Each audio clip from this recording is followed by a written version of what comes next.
Welcome to our Investment Update webinar. In this webinar, Tim Farrelly, our Asset Allocation Consultant, will discuss what's happening in investment markets and how that could impact on your portfolio. I'll hand you over to Tim. Today we're going to do an update on the outlook for Australian shares. Before we get started, just a reminder that this is not personal advice. If you want to know how this relates to you, you really should go and see a financial planner. We think the Australian share market will provide good returns going ahead, particularly supported by strong dividends. Yes, volatility is back, but we think that's completely normal and really shouldn't be a cause for concern.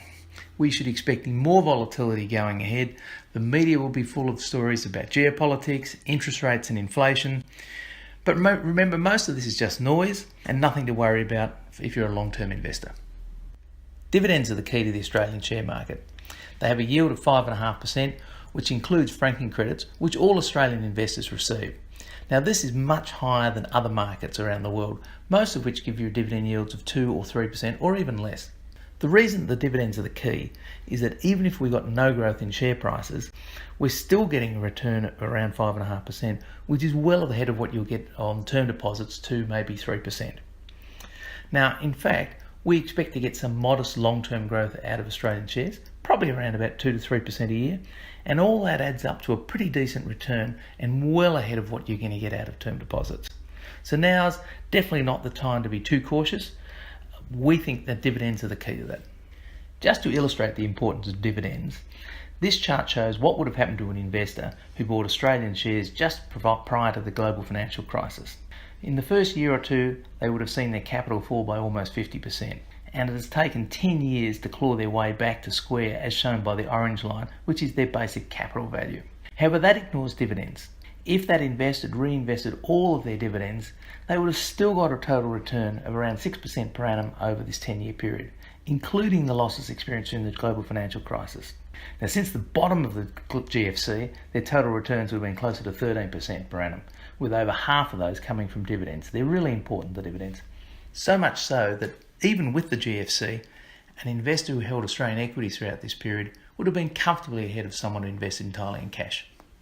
In addition to dividends, other tailwinds should assist the Australian share market over the long term. These include an improvement in the global growth outlook generally. Secondly, improvements in productivity arising from technology, which will help profits. And finally, there's a worldwide chase for dividends, and because Australian stocks have high dividend yields, there will mean there'll be more upward pressure on Australian share prices. However, volatility is coming back. Now, this chart shows a popular measure of share market volatility called the VIX, which stands for the Volatility Index. We can see how it spiked to all-time highs during the GFC, but in recent years it has been extremely low. The recent bout of volatility just takes us back to more normal levels. At this stage, we have no cause for concern. We should expect to see more of the type of volatility we saw in February, which can result in share prices rising sharply as well as falling, and we should expect to see more of that in the coming years. It's just a normal part of the market. The cause will be the normal media chatter. And the media will concentrate on geopolitics, inflation and interest rates. Now, geopolitical concerns will drive some short-term volatility. There will be concerns about Chinese growth, North Korea, tensions in the Middle East, but none of these we think are likely to significantly impact the long-term outlook for markets. Of more concern to us are fears of rising inflation and rising interest rates. However, we've looked at these closely and we think at this stage it's unlikely that either of them will cause more than short-term disruption to markets. We're firmly of the view that we're in a long-term period of modest inflation and low interest rates. So why do we think inflation is going to stay low?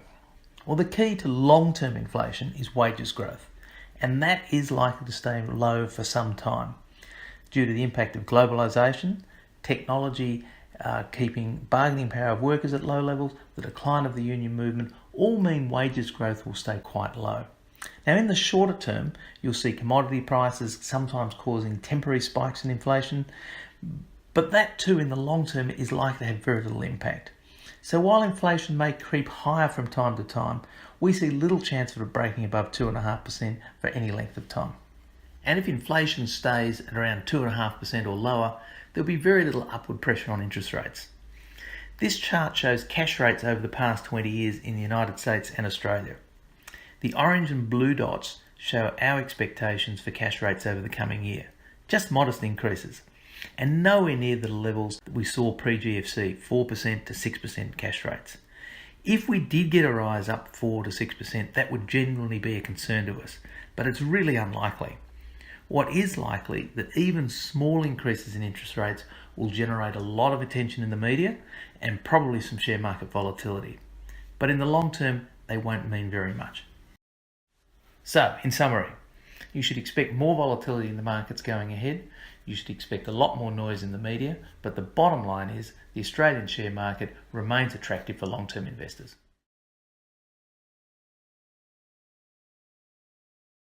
Thank you for watching our Investment Update webinar. If you would like to discuss your investment portfolio, please contact your financial advisor. For more information on investing generally, please visit our website. Thank you.